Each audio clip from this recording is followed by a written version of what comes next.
Hi, friends and family. Good evening. Hope everyone is doing well. I'm interrupting your feed, but something urged me to make this video today and to be open and honest and vulnerable after seeing postings of the recent passing of some celebrities and some friends and family. And I myself recently lost someone very special.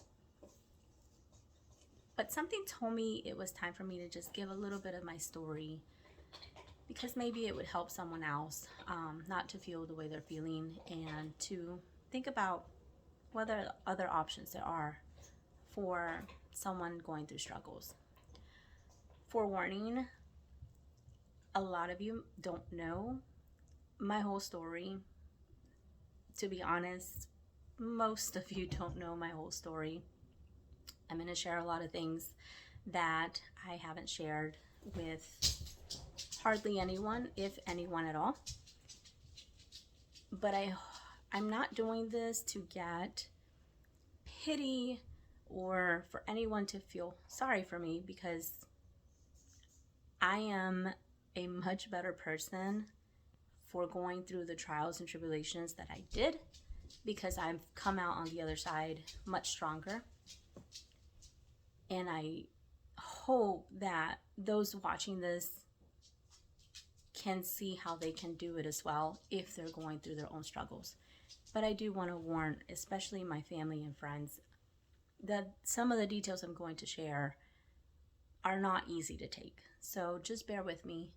And if you're still watching and watch until the end, I do thank you for taking the time out of your day to pay attention.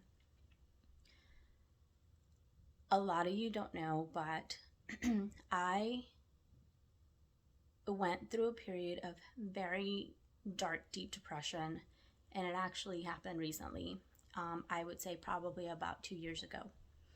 I had come to my wit's end because of a lot of baggage that I was holding on to myself, not sharing with anyone, based on situations that I had gone through from as early as 5 or 6 years old.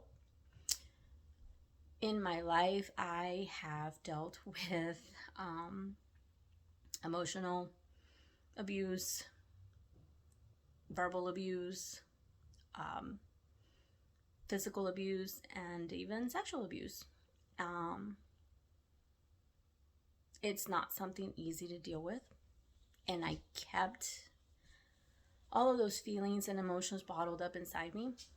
And it wasn't until about a year and a half ago, 2 years, that I started to rid myself of all the toxic waste. And by that I mean all toxic relationships, all toxic thoughts, all toxic beliefs, anything that didn't bring me positivity, anything that didn't do me well, anything that didn't serve me for a greater purpose, got rid of it. It wasn't until I did that I started to really just love myself first. That is very important.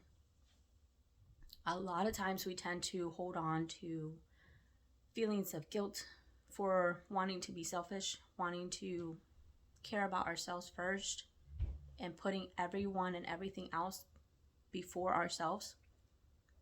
But one of the stories that I've always held on to, that I heard once, was think of yourself as in an airplane. Those of you who have taken flights before know that they always tell you that if the face masks drop down, you must first put it on yourself before you help others put on their masks. Life is the same way. You should always make sure that you're taking care of yourself first, because if you're not okay emotionally and mentally and physically, you need to be good with all of those things and all those areas of your life. there's no way you're going to be able to help all the ones that you want to help. Not as good, at least.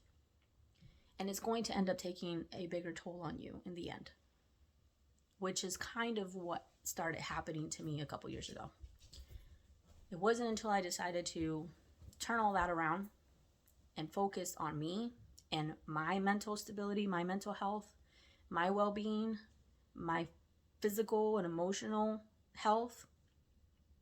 It is a work in progress. There's still a lot more work that I can do, but at least now mentally and emotionally, I am in a way better place than I was a few years ago. I'll be honest, I've even hurt myself before. It's not something I'm proud of, but the reason I'm being this vulnerable and telling you everything that I went through is because everyone has a story and everyone has something they're going through.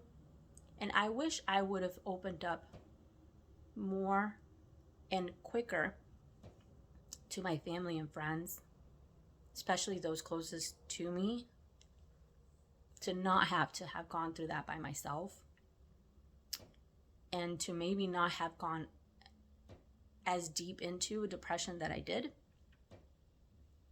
But everything happens for a reason. And I'm very grateful that I have an amazing support system and a wonderful role model, my mom, who's one of the strongest people I know, which is why I was able to go through all of those things and still come out in the end stronger than before. But I say this so anyone hearing this knows to talk to someone, whether that be a friend or family member or a professional. I eventually did that as well. And shout out to my amazing therapist, Steven, who has been great as well. Just talk to someone. At the very least, write out your problems and write them out to where you're releasing that anger, that stress, that hurt, that pain, whatever it is that you're going through. Find a way to rid yourself of that toxicity and not hold on to it, because at the end of the day, it's just poisoning you. And no one and nothing deserves that much attention from you if they're not doing you any good. So I hope that in this interesting years that we've had here recently, and how things are not doing as great as we would like them to be, that you realize that at the end of the day, there's always tomorrow.